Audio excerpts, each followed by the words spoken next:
Hi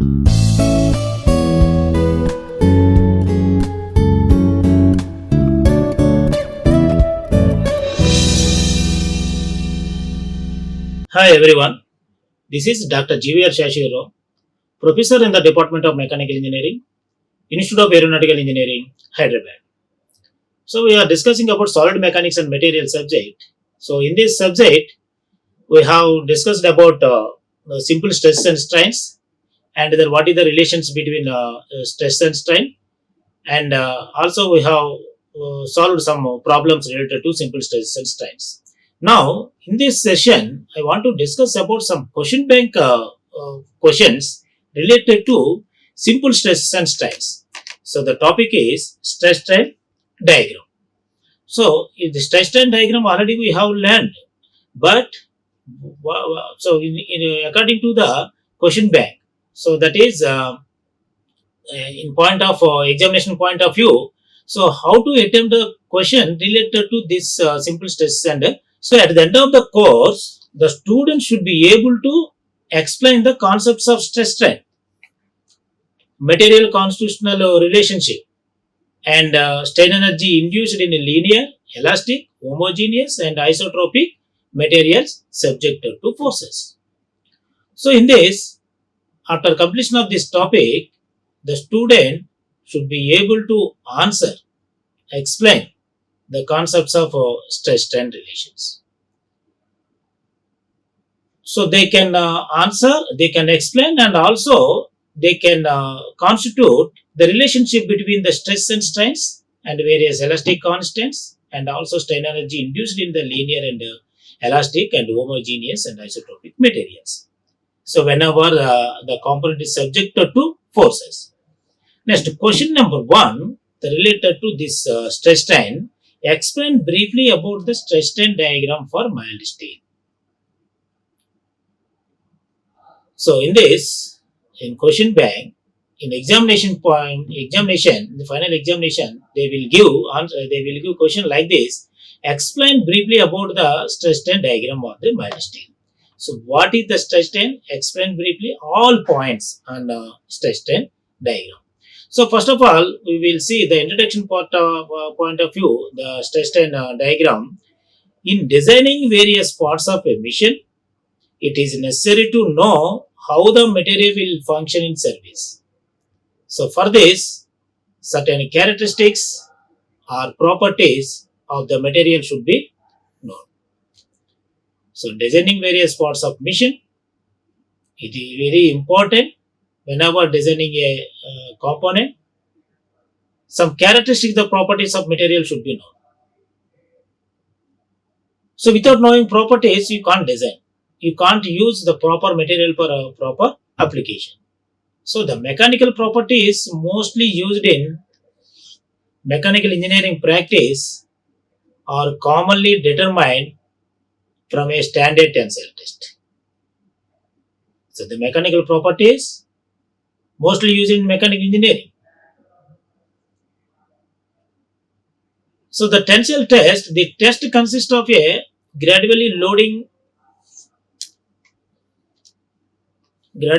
a standard specimen of a material and noting the corresponding values of load and elongation until the specimen fractures.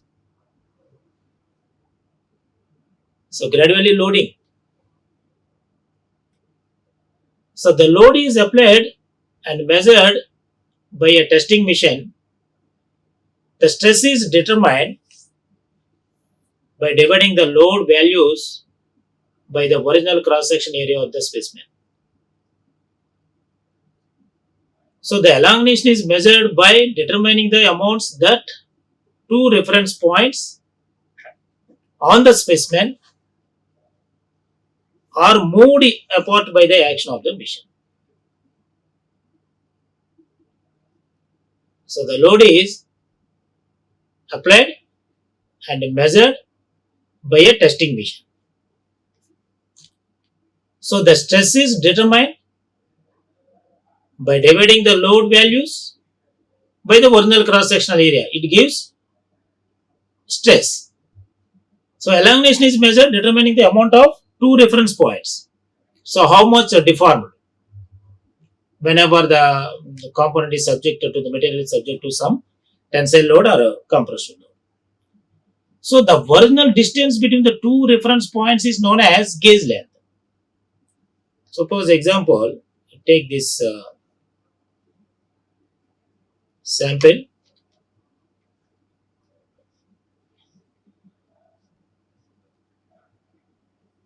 So this is gauge length.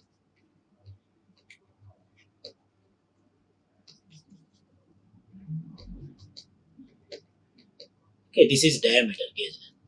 So the original distance between two reference points is known as gauge length. The strain is determined by dividing the elongation values by the gauge length. So the values of the stress and corresponding strain are used to draw the stress strain diagram of the material tested. So what are the values obtained from this loading test? Stress and corresponding strains are used to draw the stress strain diagram. So a stress strain diagram for a mild steel under tensile test is shown in figure. I will show you the stress strain diagram I will draw. So for a mild steel under tensile test you now drawn. So now draw the stress strain diagram.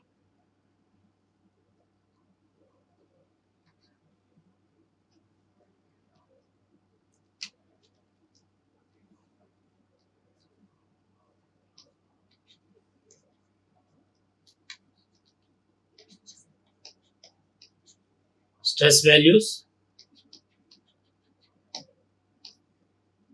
and strain.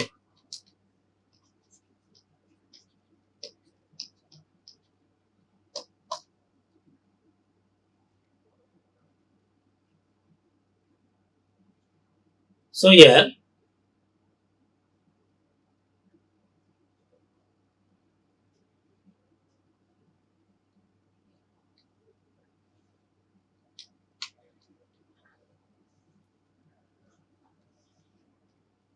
now draw stress versus to strain. So 0 to A, this is elastic limit,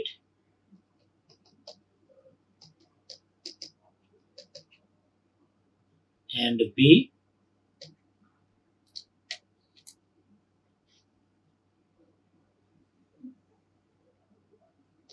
and C, and then D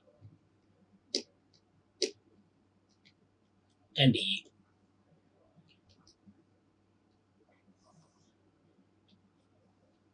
So 0 to A elastic limit, and the 0 to B, the B point is upper yield point,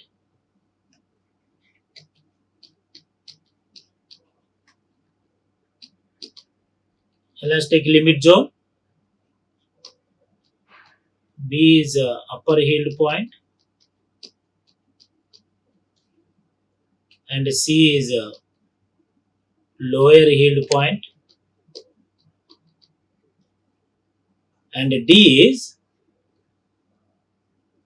ultimate strength.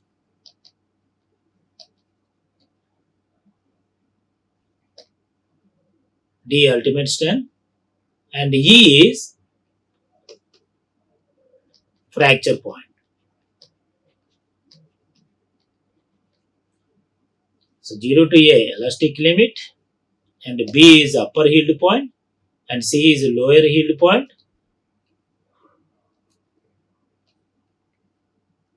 and D is ultimate strength,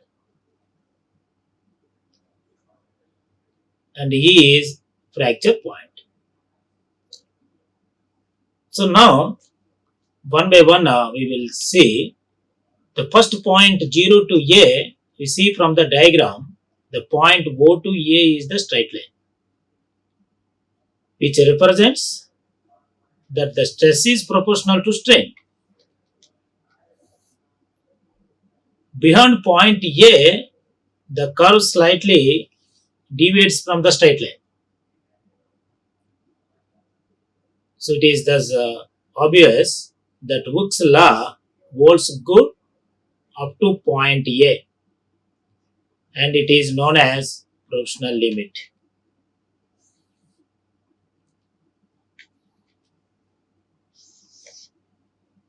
So it is defined as that the stress at which the stress strain curve begins to deviate from the straight line.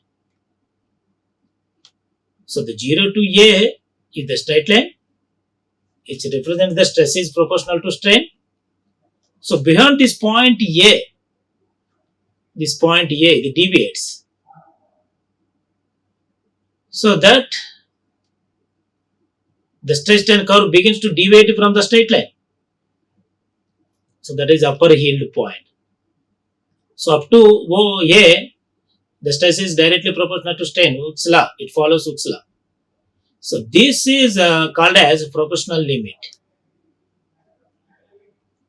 So whenever it may be noted that even if the load is increased behind point A up to the point B, the material will regain its shape and size when the load is removed. So that is called as elasticity property. So whenever you remove the load, it regains its original shape. So even if the load is increased behind point A up to the point B, the material will regain its shape and size when the load is removed. This means that the material has elastic properties up to the point B. This point is known as elastic limit. It is defined as the stress developed in the material without any permanent set. So up to here, no problem. So it regains its original shape. But beyond this point, it occupies permanent shape. That is yield point. If the material is stressed beyond point B, so the plastic stage will reach. That is, on the removal of the load, the material will not be able to recover its original size and shape. A little consideration will show that behind point B. So the strain increases at a faster rate with any increase in the stress until the point C is reached.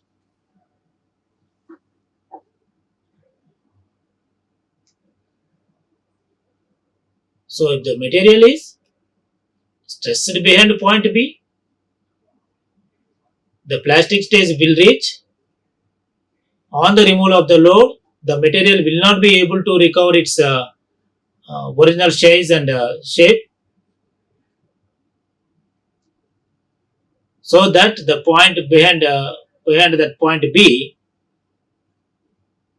the strain increases at a faster rate with any increase in the stress until the point C is reached. So at this point, the material yields before the load and there is an appreciable strain without any increase in the stress. So in case of mild steel, it will be seen that a small load drops to D. So immediately after yielding commences, hence there are two yield points C and D. The point C and D are called as upper yield point and lower yield point. So the stress corresponding to yield point is known as yield point stress.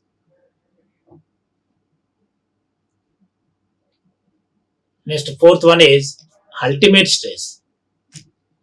So at a D point, the specimen regains some strength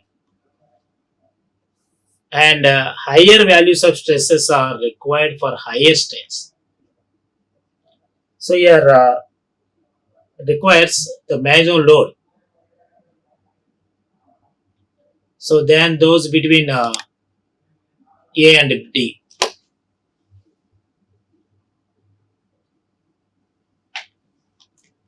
The specimen regained its some strength.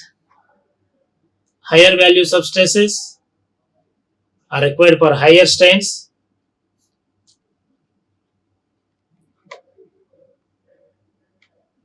So the stress goes on increasing till the point E is reached. The gradual increase in the strain, that is strain or length of the specimen, is followed with the uniform reduction of its cross-sectional area. The work done during stretching the specimen is transferred largely into heat and the specimen becomes hot. At a D point, the specimen regains some strength and higher values of stresses are required for higher strains than those between A and D. The stress goes on increasing till the point E is reached. E already shown in the stress strain diagram. That is the fracture point. So ultimate is the material can withstand a maximum load. That stress is called as ultimate stress or maximum stress. So gradual increase in the strain of the specimen is followed with the uniform reduction of its cross-sectional area. So the work done during stretching the specimen is transferred largely into heat and specimen becomes hot. So at D, the specimen regains some strength and higher values of stresses are required for higher strains. Then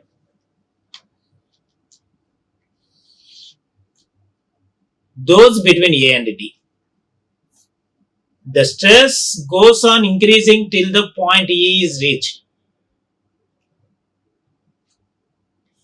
So the gradual increase in the strain or length of the specimen is followed with the uniform reduction of its cross-sectional area.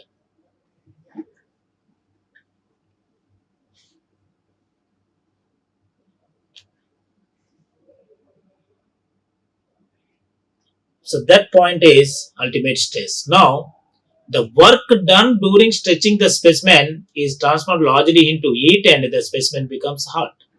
So what will happen at E point? The stress which attains its maximum value is known as ultimate stress. It is defined as the largest stress obtained by dividing the largest value of the load reached in a test to the original cross-sectional area of the test piece. So now the breaking stress, the final point in stress strain diagram.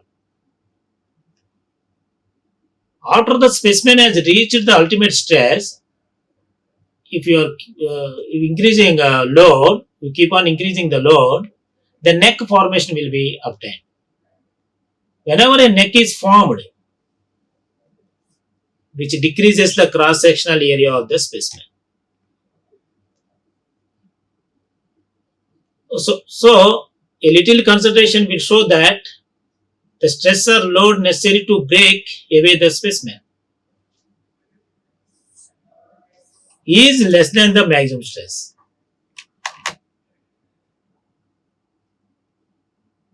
So the stress is therefore reduced until the specimen breaks away at point F.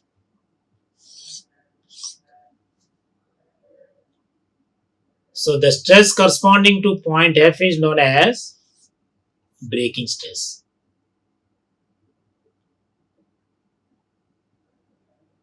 After ultimate stress, the neck formation will be obtained. The cross-sectional area will be decreased. So the neck formation is obtained like this. So this is neck formation thing.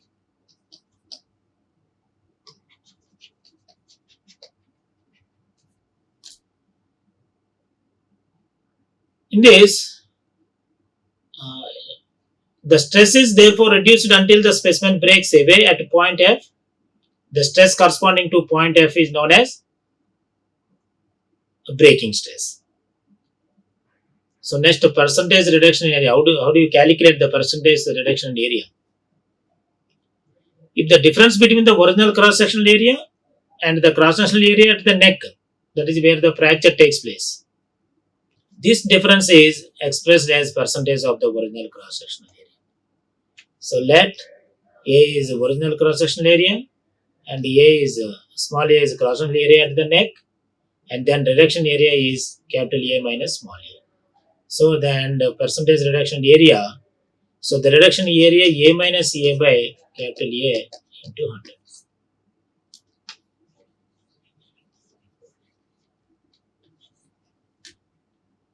So it will give the percentage reduction in area.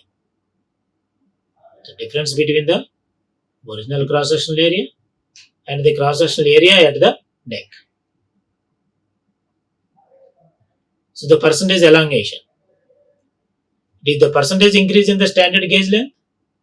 The standard gauge length is called as the original length, obtained by measuring the fractured specimen after bringing the broken parts together. The gauge length or original length is L, a small l, and capital L is length of specimen after fracture or final length. The elongation is capital L minus L. So that the percentage elongation L minus L by L into 100. So the change in length by original length.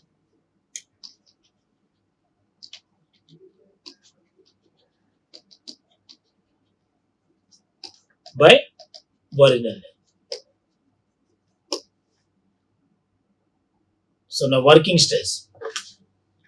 When designing a machine parts, it is desirable to keep the stress lower than the maximum or ultimate stress at which failure of the material takes place. This stress is known as working stress or design stress. It is also known as safe stress or allowable stress. So this the working stress or design stress we will use in factor of safety. The ratio of maximum stress to the working stress, the factor of safety, maximum stress by working or design stress. In case of ductile materials, mild steel, where the yield point is clearly defined, the factor of safety is based upon the yield point stress. In such cases, factor of safety is yield point stress by working or design stress. So in case of brittle materials, example cast iron, the yield point is not well defined as for ductile materials. Therefore, the factor of safety for brittle materials is based on ultimate stress. So the factor of safety is ultimate stress by working or design stress. So we'll calculate design stress or working ultimate stress sigma u by sigma w or sigma d. Working stress or ultimate stress. So how do you select the factor of safety? The selection of proper factor of safety to be used in designing any machine component depends upon a number of considerations, such as the material, mode of manufacture, and the type of stress, and general service conditions, and the shape of the parts. So before selecting a proper factor of safety, a design engineer should consider the following points.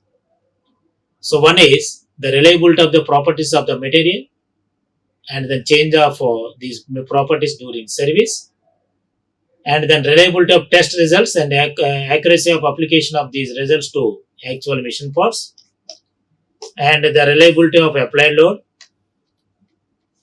and the certainty has to exact mode of failure, the extent of simplifying assumptions, and the extent of localized stresses,